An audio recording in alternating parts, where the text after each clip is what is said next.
3 weeks ago, I decided to start building a coaching business from scratch with a full-time job while raising a 9-month-old.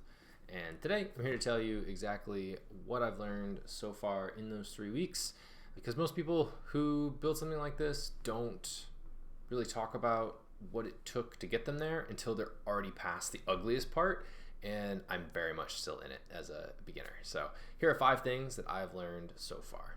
All right, lesson 1, nobody is waiting for you to launch. So the things I've been working on so far, I've built an assessment that has 25 questions and is tied around a 4 corners framework just to kind of help be a conversation starter for any kind of coaching or leadership workshops that I'm looking to run.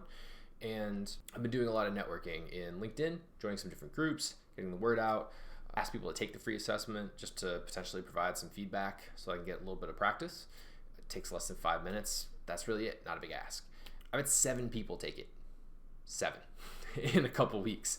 Frankly, almost all of them came from the alumni channel that I posted in. And don't get me wrong, I appreciate the absolute heck out of the 7 people that took the time to help out a complete stranger. But it is wild to realize how little anyone probably cares, right? Like, who am I? I'm just a stranger asking for anything. Why would they even engage with me? The world doesn't owe me anything, doesn't owe me attention just because I started something. So that's kind of part of the lesson there. It's really the same thing that a lot of new leaders deal with too.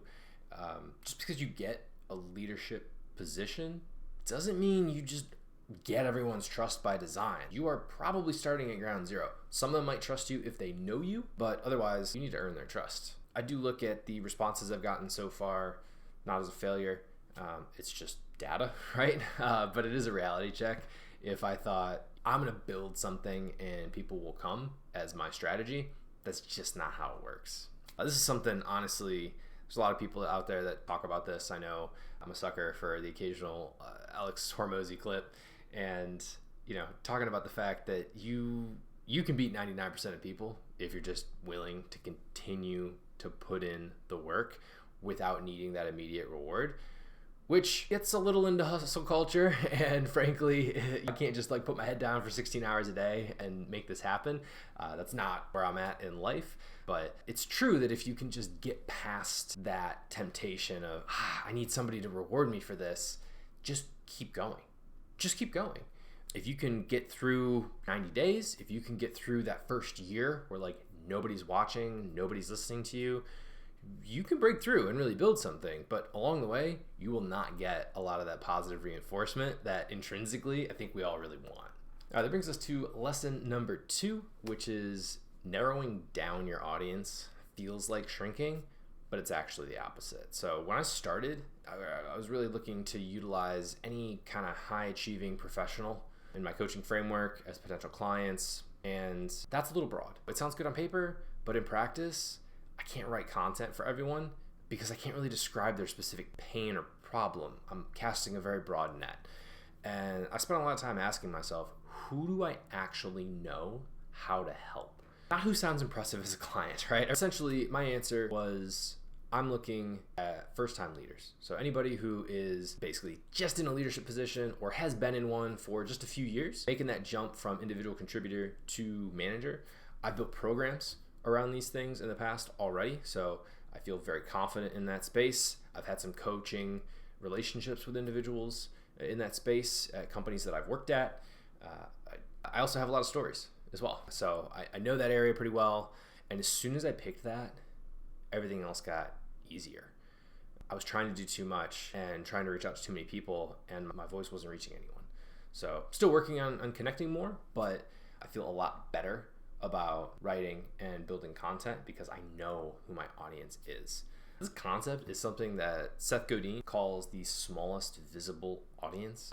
And he basically writes about how important it is to be incredibly specific, even rebrands the term niching down to niching up, because frankly, you reach more people the more specific you get. You're able to really target those people's problems, and that's exactly what I'm trying to do. Being broad feels safe, and being specific feels incredibly risky, but you really can't write a compelling message to everyone. You can only write it to a very specific group of people, and like I said, as soon as I was able to drill down and figure that out, things have been flowing a lot easier. All right, that brings us to lesson number 3, which is that you will be bad at all of this, so keep going.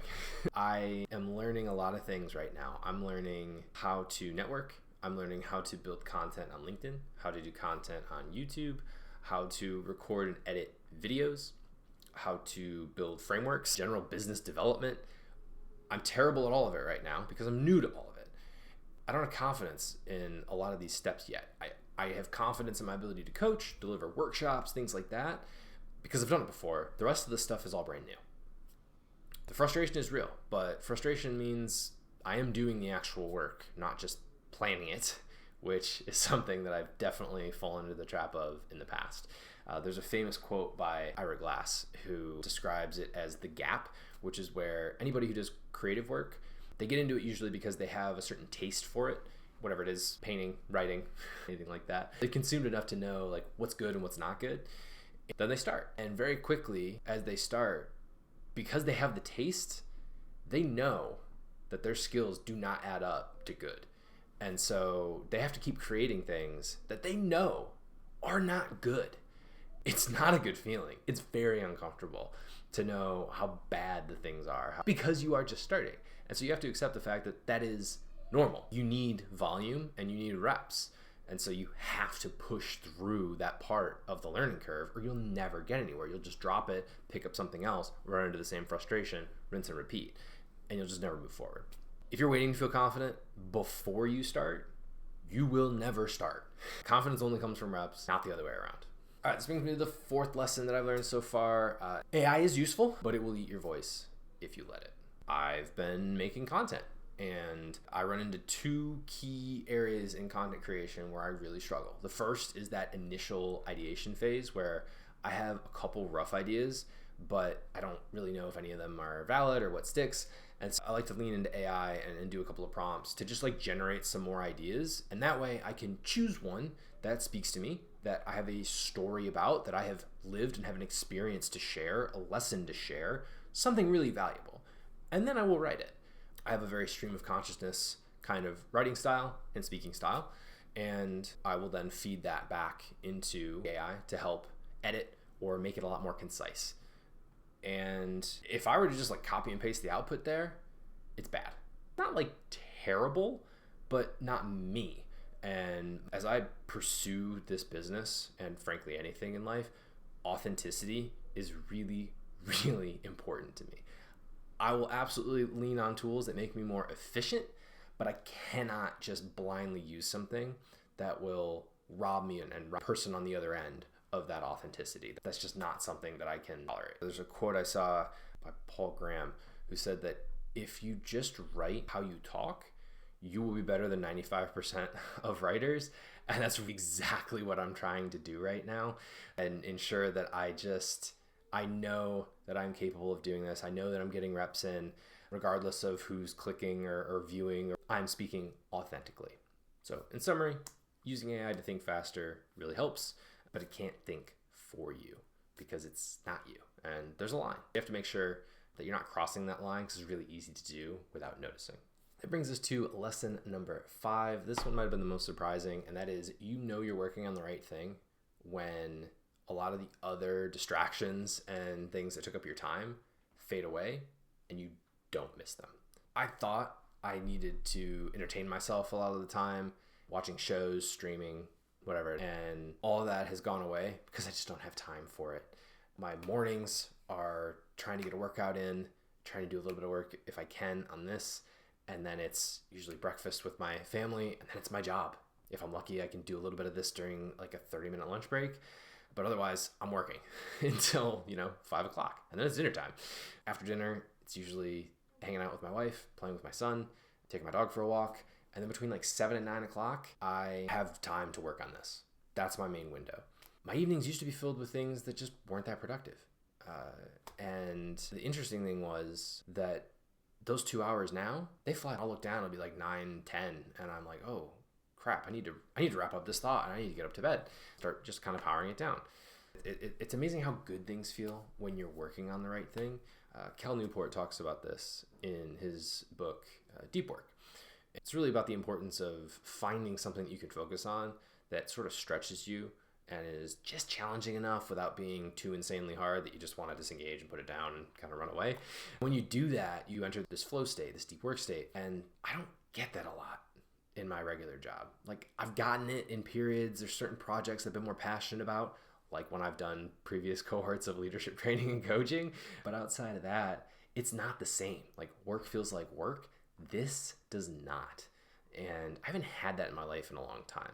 Lesson here is just to make sure if you're building something on the side or whatever it might be, if it really feels like a second job, maybe pay attention to that, because that could be a signal that it's not the right thing. It might also just be that you're in the middle of the hardest part about it. The important thing is if the hours are disappearing for you while you're focused on it, it's a really good sign. Keep going. All right, that is the last 3 weeks. Still no clients yet. I haven't really been reaching out to anyone directly asking for that. I'm not quite at that phase. Still have the 7 assessment responses, looking to get some more of those so that I can continue to iterate on that and make sure that it's impactful and really serves a purpose for people. But hey, if you're in the early stages of developing something, all while everything else in your life keeps moving, just know I see you. It's not glamorous, but it is real. So keep going.